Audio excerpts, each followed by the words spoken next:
আচ্ছা, আপনি কি জানেন একজন বাংলাদেশি পাইলটের কাছে ইসরায়েলের চারটি যুদ্ধ বিমান বিধ্বস্ত হয়? নাম তার সাইফুল আজম। Saiful Azam. Saiful Azam. Saiful Azam and এই জন্য আমেরিকার বিমান বাহিনী তাকে বিশ্বের সেরা 5 জন লিভিং ইগলসের একজন হিসাবে স্বীকৃতি দিয়েছে। আপনি কি বুঝতে পারছেন বিষয়টা আমাদের জন্য অর্থাৎ বাংলাদেশিদের জন্য কতটা গৌরবের? একজন বাংলাদেশি যে কিনা বিশ্বের সেরা 22 জন পাইলটের ভিতরে একজন। এই জন্যই তো পুরো আরব বিশ্ব তাকে আজও মনে প্রাণে স্মরণ করে।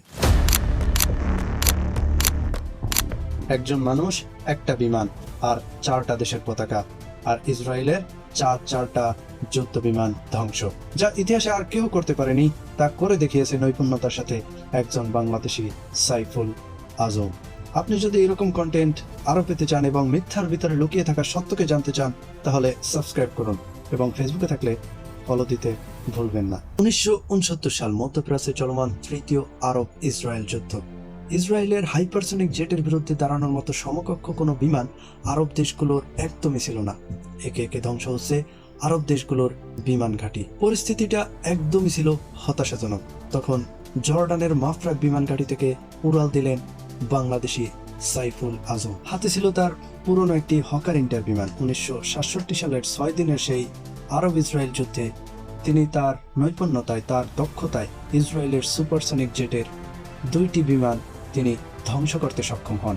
আর যে ইসরায়েলি পাইলট প্যারাশুটের মাধ্যমে নেমে গিয়েছিলেন, সাইফুল চাইলে তাকেও মারতে পারতেন, কিন্তু সেটা তিনি না করে পাইলটকে রোল অ্যান্ড পুল দিয়ে হাতের ইশারা দিয়ে বিদায় জানিয়ে অন্য আরেকটি বিমান ধ্বংস করতে ধেয়ে গেলেন।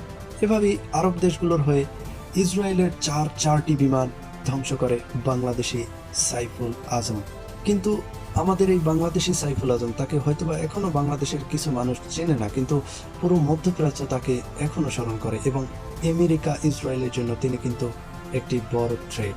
2020 সালে ফিলিস্তিনের মানুষ তার মৃত্যুতে শোক প্রকাশ করেছিলেন এবং 1971 সালে স্বাধীনতার পর তিনি পাকিস্তান বিমান বাহিনী ত্যাগ করে বাংলাদেশ বিমান বাহিনীকে নেতৃত্ব দিয়েছিলেন।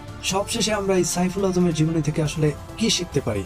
তিনি ছিলেন একজন বাংলাদেশি মুসলমান, একজন বাঙালি মুসলমান। তা সত্ত্বেও তিনি ইসরায়েলের বিরুদ্ধে আরব দেশগুলোর হয়ে যুদ্ধ করেছেন, ন্যায়ের জন্য যুদ্ধ করেছেন, ইনসাফের জন্য যুদ্ধ করেছেন, মজলুমের পক্ষে দাঁড়িয়েছেন। অর্থাৎ আপনি পৃথিবীর যেখানেই জন্মগ্রহণ করেন না কেন, আপনাকে সর্বসময় একজন মুসলিম হিসাবে অবশ্যই ন্যায়ের জন্য যুদ্ধ করতে হবে, ইনসাফের জন্য যুদ্ধ করতে হবে, মুসলিমের পক্ষে এসে অবশ্যই দাঁড়াতে হবে। সেটি হতে পারে অর্থনৈতিক যুদ্ধ, সেটি হতে পারে লেখালেখির যুদ্ধ, সেটি হতে পারে আপনার কথা বলার যুদ্ধ, সেটি হতে পারে অস্ত্র শস্ত্রের যুদ্ধ।